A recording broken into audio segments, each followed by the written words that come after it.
Hi YouTube, and this is JTrain997, and I'm back this time with my review of the DC Universe Green Lantern Classics Wave 2 Figure 6 Red Lantern Skallox and Nite.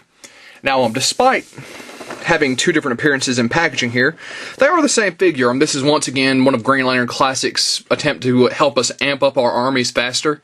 So they reuse the same body, give you a different set of head and hands, and that way you get two figures in one. As you can see, once again, they are alternating the packaging here. But here's Skallox. We'll get a better look at Nite here. He's the one we'll be using for the look at packaging.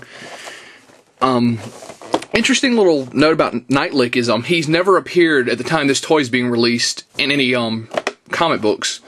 The Four Horsemen actually sculpted him. Jeff Johns named him, and he's going to be written into comics later. At least that's the story I was told. But a very nice looking figure here in the packaging. He comes with the alternate head and hands and the leg of Stell, who is the Collect and Connect in this line. On the back of the packaging here, you can see Nite, and his read-up says, "The Blackest Night introduced the world to the rage-filled Red Lantern. Skallox, a hulking presence with a skeletal visage, was often on the front lines of battle. An enigmatic monster and macrobay collector, Nite is adorned in the bones of his vanquished foes. In a core awash in burned blood, Skallox and Nite still stand out for their horrific appearance and murderous ways. First appearance, Skallox, Final Crisis, Rage of the Red Lanterns #1, October 2008. Nite, Green Lantern number 61 of 2011. No, so I guess he has been in there already. Just must have been a background character. Real name, Skallox and Nite. Occupation, Red Lanterns. Base of operations, unknown space sectors. Special abilities, both wear red power rings that project red energy constructs and vomit the red blood of rage that burns like napalm. Down here you have the rest of the characters, which were Sodom Yat, Carol Ferris, the movie preview Goo figure, at least I think I'm saying that right, GHU. The 3-pack, the Green Lantern, also double figures, Naut, Keloy, and Medfill, if I'm saying that right. And of course themselves, and over here Stowe when he's done. So that being said, very impressive looking figures. Let's pull these bad boys out of the packaging. And here we have Skallox and Nite out of packaging. Real quick, the leg of Stell. Going to be a very nice Collect and Connect when he's all put together. And we'll have a look at just Skallox by himself first. And I'm really loving this creepy skull they gave him. A very nasty looking character. Although I was a little disappointed that jaw doesn't open and it's permanently closed like that. I don't know, a hinge joint would have been nice, but it's still good as is. And another great thing about the detail is, as always, they've outshined minifigures and put the actual logo onto the ring, which is kind of hard to pick up on the camera, but it's there. As far as articulation, he has the full range for a DC Universe Classics or a Green Lantern Classics. Arms to a full 360, go out, spin at the bicep, bend at the knee, spin at the wrist. His head does not have any up and down just because of the way it's sculpted, but it does have a full 360.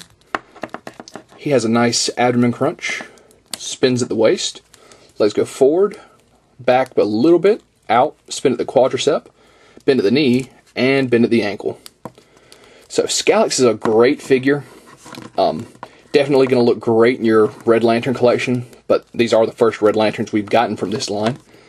But that being said, let's actually put him off to the side and go on to Nite, who is easily the cooler looking of the two figures, being an original sculpt by the Four Horsemen. Now I actually did swap out his right hand, the hand with the ring on it, because the finger on the other one, if I can find where I threw it over here, actually came bent with the Skallox packaging from the way, the original Nite, just the way they had Skallox's head crammed up against it. So I'm definitely glad I bought two. But yeah, once again, just absolutely stunning detail. He's got a crazy looking face. All those bones held in by his... I don't even know what these things are supposed to be. They come out of the back of his head and wrap around him. You can see there's some bones sticking out of his hand with these tendrils with little cuffs on them. There's his ring. Once again, very nice detail. So yeah, just insane looking. I'm loving that little bandolier they gave him to keep all his gear on. That's also, I guess it's not a bandolier since it's connected to his head, but still, just awesome. Now, I was a little disappointed by how loose this hand fit in, but as you can see, it's not going anywhere once you have him posed and still. To have all this immense gear on him, he is a little hindered in his articulation. He still does the left and right at the torso. His head still has a surprising amount of movement up and down, some slight left and right.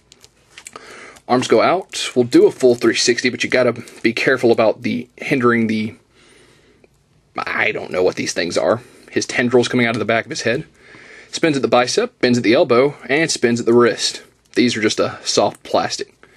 Of course, he's still got his abdomen crunch through all that. Legs go forward, back, out, spin at the quadricep, bend at the knee, and ankle joint. So pretty much the same as Skallox, except you lose some of the main torso articulation. And for all the gear, you get very, very small price to pay. So let's get Skallox back out here. The Green Lantern Classics line is running you roughly about 15 bucks at most stores. Toys R Us, I think, is charging you 18. These two are definitely pickups in my book.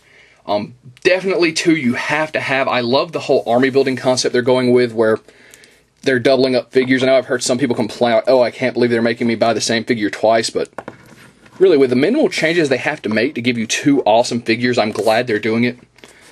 I hope to see more Red Lanterns in the future. I also hope that this line decides to start issuing us flying bases and some constructs with each figure, but that's just a, it's already an amazing line. That would just make it that much better. I definitely highly recommend both of these figures, and this is JTrain997 saying I'll see you soon, YouTube.